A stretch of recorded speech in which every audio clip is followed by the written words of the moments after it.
एक गांव में दो मित्र नकुल और सोहन रहते थे। नकुल बहुत धार्मिक था और भगवान को बहुत मानता था, जबकि सोहन बहुत मेहनती था।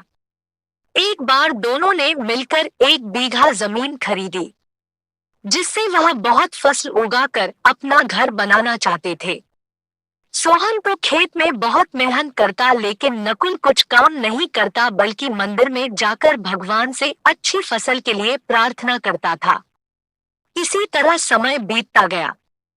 कुछ समय बाद खेत की फसल पककर तैयार हो गई, जिसको दोनों ने बाजार ले जाकर बेच दिया और उनको अच्छा पैसा मिला। घर आकर सोहन ने नकुल को कहा कि इस धन का ज्यादा हिस्सा मुझे मिलेगा, क्योंकि मैंने खेत में ज्यादा मेहनत की है।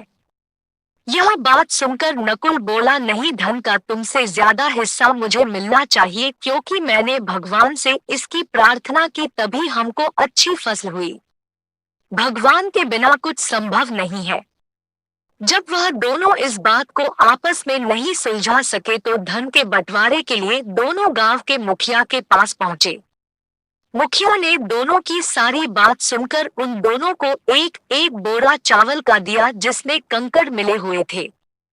मुखिया ने कहा कि कल सुबह तक तुम दोनों को इसमें से चावल और कंकड़ अलग करके लाने हैं, तब मैं निर्णय करूंगा कि इस धन का ज्यादा हिस्सा किसको मिलना चाहिए। दोनों चावल की बोरी लेकर अपने घर चले गए।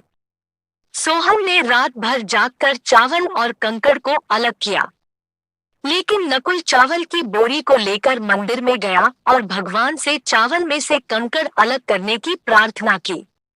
अगले दिन सुबह सोहन जितने चावल और कंकड़ अलग कर सका उसको ले जाकर मुखिया के पास गया, जिसे देखकर मुखिया खुश हुआ।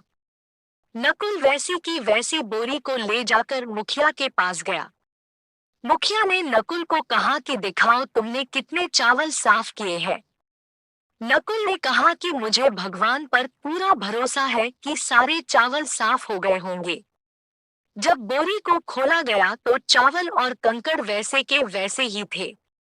जमींदार ने नकुल को कहा कि भगवान भी तभी सहायता करते हैं जब तुम मेहनत करते हो।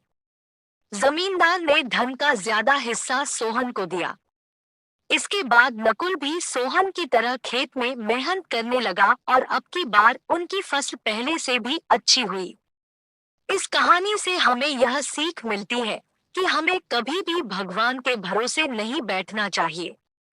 हमें सफलता प्राप्त करने के लिए मेहनत करनी चाहिए।